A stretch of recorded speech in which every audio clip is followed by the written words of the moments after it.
आज हूँ नवेम्बर मास 14 तारिख पवित्र शिशु दिवस।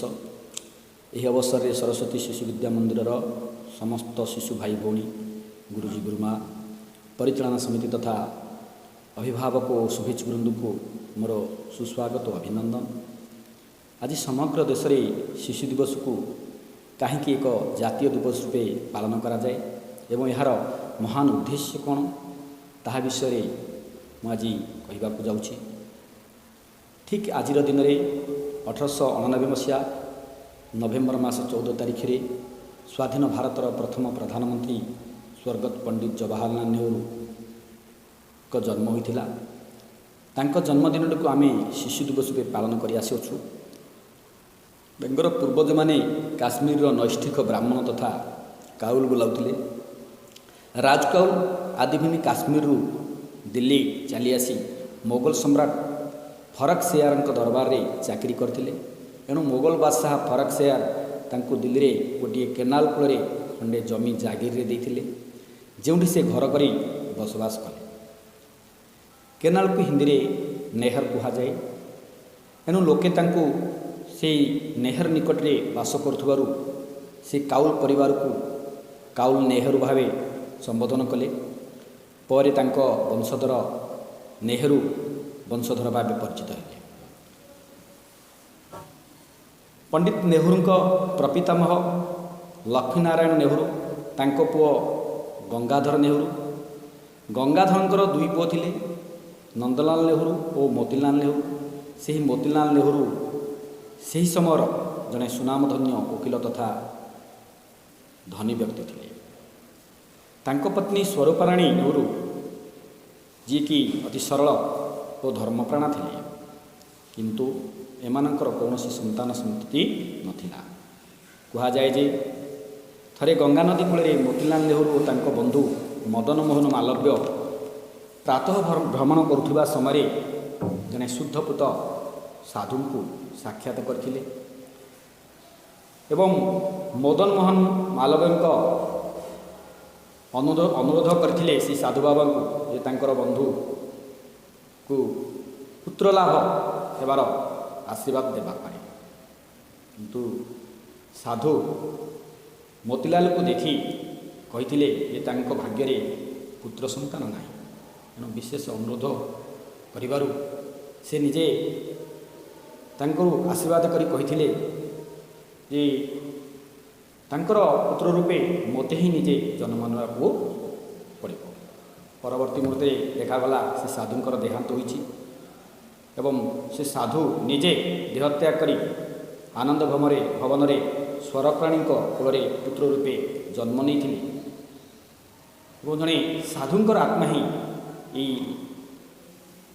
नेहरू बोली विश्वास करा जाए एवं से आनंद भवन को आहरी आनंदित कर देथिबा सी शिशु जनक थिले आमर आदर जवाहरलाल नेहरू। से चाहू ना कहीं एक रक्षणशील परिवेश रे ज्ञानी और सुदक्ष शिक्षक मान तत्वावधान रे निज घरे ही नेहरूंकर बाल्य शिक्षा समाप्त होता। पिलादिने से टिके लाजकुला थिले एवं सरल मध्य थे। किंतु 1905 मसीह से उच्च शिक्षा इंग्लैंड लंडन सहर को यात्रा करते। सेठारे से प्रथमे 1907 जाए हारो पब्लिक स्कूल रे अध्ययन कले। परे से कैम्ब्रिज विश्वविद्यालय ट्रिनिटी कॉलेज रु उच्चतम स्थान रे 1909 मसीह बीए पास कले।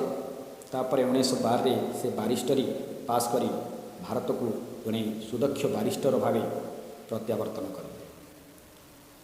किंतु देशर स्वाधीनता पर जार मन प्राण सर्वदा चिंतित थिला से बा किपरि वकिलाती करी धन रोजगार करेंगे। तार अर्थात वकिलाती प्रति तांकर मन बलिला नहीं।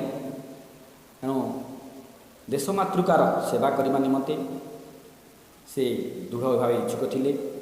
एणु 1916 गांधीजी को सह साक्षात करी जातीय कांग्रेस योगदान देले और से दिन जातीय कांग्रेस विभिन्न दायित्व निर्वाह करी देशर जातीय आंदोलन निजक सामिल करथिले। ସେଦିନଠାରୁ ସେ ଆଉ ପଛକୁ କରି ଚାହିଁନାହାନ୍ତି, ବରଂ ସ୍ୱାଧୀନତାର ପବିତ୍ର ହବନ କୁଣ୍ଡରେ ସେ ନିଜକୁ ତିଳ ତିଳ କରି ଆହୁତି ଦେଇ ଗାନ୍ଧିଜୀଙ୍କର ଜଣେ ମୁଖ୍ୟ ସହଯୋଗୀ ଭାବେ ଅସହଯୋଗ ଆନ୍ଦୋଳନଠାରୁ ଆରମ୍ଭ କରି ଲବଣ ସତ୍ୟାଗ୍ରହ, ଭାରତ ଛାଡ଼ ଆନ୍ଦୋଳନରେ ଅଗ୍ରଣୀ ସେନାପତି ଭାବେ କାର୍ଯ୍ୟ କରି ବହୁବାର ଜେଲ ମଧ୍ୟ ଯାଇଥିଲେ। ଏଥିମଧ୍ୟରେ 1916 ଫେବୃଆରୀ 8 ତାରିଖରେ ବସନ୍ତ ପଞ୍ଚମୀ ତିଥିରେ ଦିଲ୍ଲୀର ଅର୍ଜୁନ କାଉଲଙ୍କ କନ୍ୟା, ଯିଏକି କାଶ୍ମୀରର ଜଣେ ନୈଷ୍ଠିକ ବ୍ରାହ୍ମଣ ଥିଲେ, ତାଙ୍କର କନ୍ୟା କମଳା କାଉଲଙ୍କୁ ସେ ବିବାହ କଲେ ଏବଂ 1917ରେ ତାଙ୍କର କନ୍ୟା ଇନ୍ଦିରା ପ୍ରିୟଦର୍ଶିନୀଙ୍କର ଜନ୍ମ ହେଲା, ଯିଏକି ପରିଣତ ବୟସରେ ଭାରତର ମହିଳା ପ୍ରଧାନମନ୍ତ୍ରୀ ଭାବେ ବିଶ୍ୱ ଦରବାରରେ ଗୌରବ ଅର୍ଜନ କରିପାରିଥିଲେ।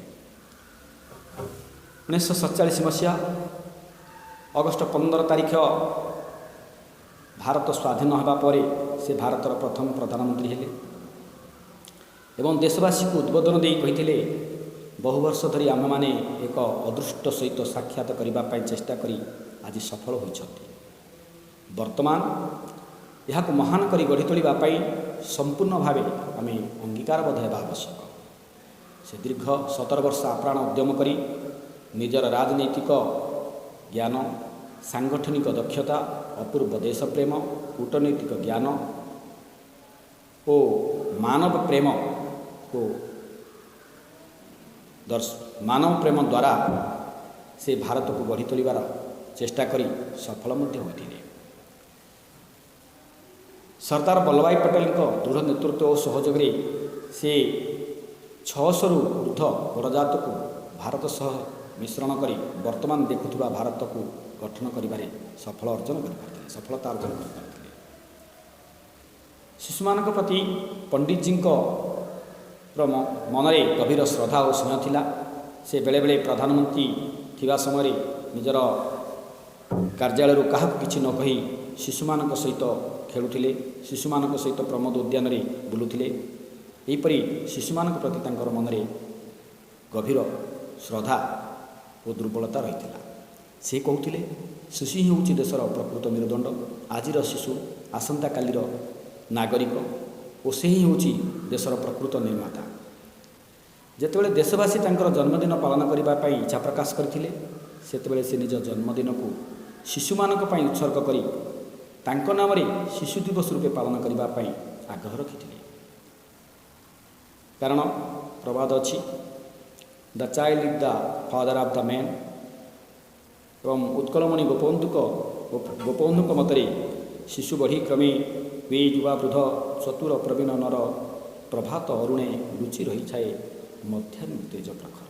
ସେହିପରି ଜଣେ ଶିଶୁ ହିଁ ଭବିଷ୍ୟତରେ ଦେଶର ପ୍ରକୃତ ନିର୍ମାତା ହୋଇଥାଏ, ଦେଶ ମାତୃକାର ପ୍ରକୃଷ୍ଟ ମେରୁଦଣ୍ଡ ହୋଇପାରିଥାଏ।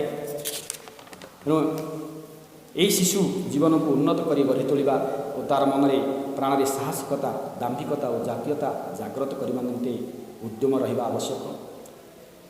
କଞ୍ଚାମାଟି ନେଇ କୁମ୍ଭାର ଯେମିତି ନିଜ ଅଭିଳାଷରେ ବିଭିନ୍ନ ପାତ୍ର ନିର୍ମାଣ କରେ, ସେହିପରି କଅଁଳିଆ ବୟସର ଶିଶୁମାନଙ୍କୁ ଉତ୍ତମ ଶିକ୍ଷା, ଉପଯୁକ୍ତ ସୂଚନା ପ୍ରଦାନ କରି ସୁନାଗରିକ କରି ଗଢ଼ି ତୋଳି ହେବ ଏବଂ ଏକ ଗୌରବାନ୍ୱିତ ଜାତୀୟ ସୁଦୃଢ଼ ରାଷ୍ଟ୍ର ଗଠନ ନିମନ୍ତେ ବାଲ୍ୟାବସ୍ଥାରୁ ହିଁ ପ୍ରତ୍ୟେକ ଶିଶୁକୁ ଚରିତ୍ର ଗଠନ, କର୍ତ୍ତବ୍ୟପରାୟଣ, କର୍ମନିଷ୍ଠ ଓ ସମାନୁବର୍ତ୍ତୀ ହେବା ପାଇଁ ସଚେତନ କରି ତା'ର ସର୍ବାଙ୍ଗୀନ ବିକାଶ ପ୍ରତି ଦୃଷ୍ଟି ଦେଲେ ହିଁ ଆମେ ଏକ ପରମ ବୈଭବଶାଳୀ ରାଷ୍ଟ୍ର ନିର୍ମାଣ କରିବାରେ ସଫଳତା ଅର୍ଜନ କରିପାରିବା।